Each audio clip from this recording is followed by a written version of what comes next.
Olá pessoal, aqui é a Lívia Nicolini e hoje nós vamos falar de teorias evolutivas, que particularmente, na minha opinião, pessoal e intransferível, é um dos assuntos mais interessantes da biologia. Então a gente sempre tem que pensar, quando a gente fala em evolução e em teorias evolutivas, é sempre bom a gente pensar em algumas perguntas introdutórias, né? Então, o que seriam? O que significa a evolução das espécies? Qual a importância da teoria evolutiva para as ciências biológicas? E quem foi Lamarck, Wallace e Darwin? Então, o que significa a evolução das espécies? São as mudanças morfológicas, fisiológicas, bioquímicas das espécies ao longo do tempo geológico. E a gente consegue perceber essas mudanças através de registro fóssil, através de semelhanças bioquímicas, através de homologias, analogias, e com isso a gente consegue ir reconstruindo a nossa árvore da vida, digamos assim. Consegue reconstruir e consegue fazendo as relações de parentesco entre os indivíduos e juntando com fenômenos ambientais, né, que aconteceram e continuam acontecendo, a gente também consegue ir percebendo a partir da interação entre indivíduos e de indivíduo com o ambiente, como isso tudo foi regulando essas mudanças ao longo do tempo. Uma outra definição está relacionada com a mudança da frequência gênica, ou seja, a mudança dos alelos, da frequência dos alelos nas populações ao longo do tempo geológico. Isso porque, quando a teoria evolutiva é formulada por Darwin e Wallace, né, de forma concomitante, foi proposta, não se sabia ainda onde é que ficavam armazenadas as informações para as diferentes características dos seres vivos e nem como acontecia a transmissão desses caracteres.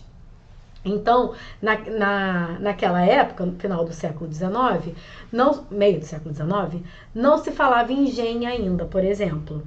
Mas depois, a partir da junção de conhecimentos genéticos e conhecimentos de biologia molecular,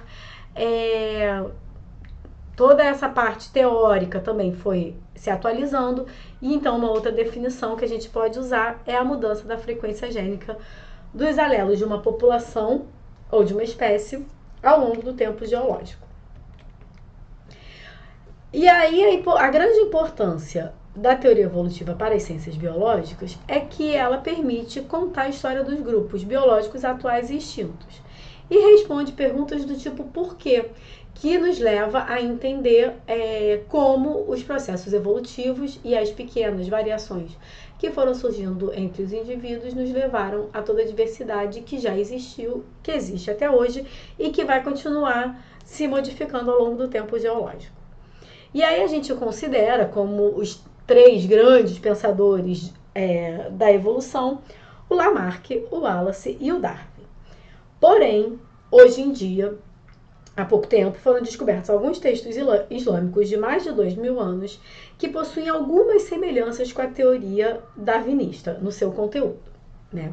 Mas isso seria um papo para uma história da ciência, digamos assim.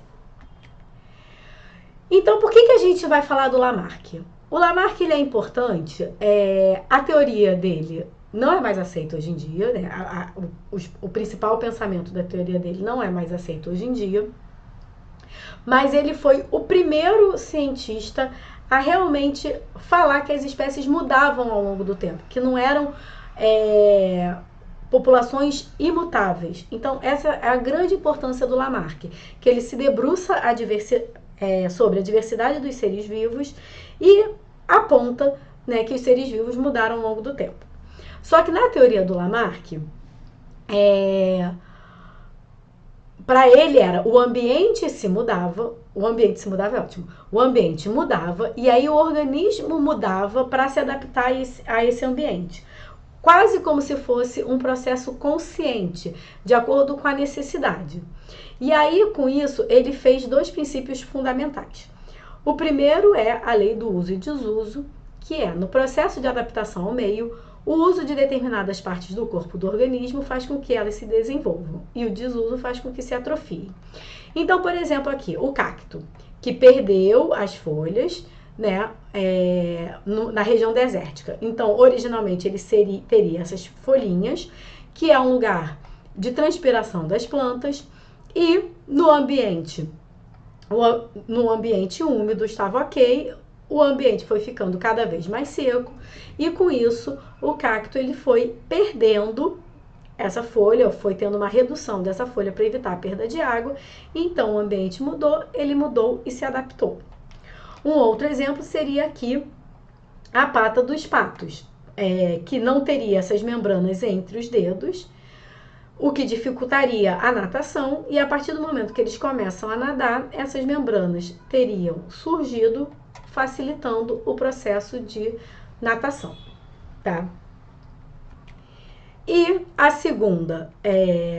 o segundo princípio seria a lei da transmissão dos caracteres adquiridos, que seria as alterações no corpo dos organismos provocadas pelo uso ou desuso são transmitidas aos descendentes. Então hoje a gente sabe que não é assim,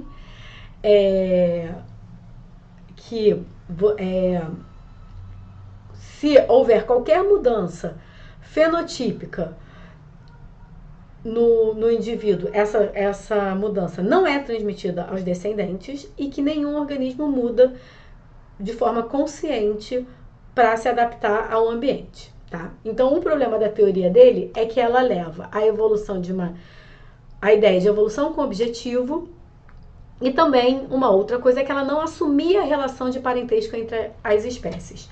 Para o Lamarck, cada espécie surgia de forma independente e ia mudando ao longo do tempo de forma linear. Então, na verdade, para o Lamarck, quanto mais complexa, quanto maior o número de características que a espécie tivesse, significava que há mais tempo ela teria surgido. E hoje a gente sabe que também não é assim, tá? Na verdade, hoje, os seres mais simples que a gente conhece, que são as bactérias, foram os seres que surgiram primeiro. E além disso, ele fala que cada espécie se modificava, né, de forma linear, sem relação com as outras, o que também não é mais aceito hoje em dia. E por último, ele ainda colocava a nossa espécie, o Homo sapiens, num lugar especial de criação, tá? Mas, voltando aqui, ele tem uma importância histórica por ser um dos primeiros a propor que as espécies se modificam ao longo do tempo.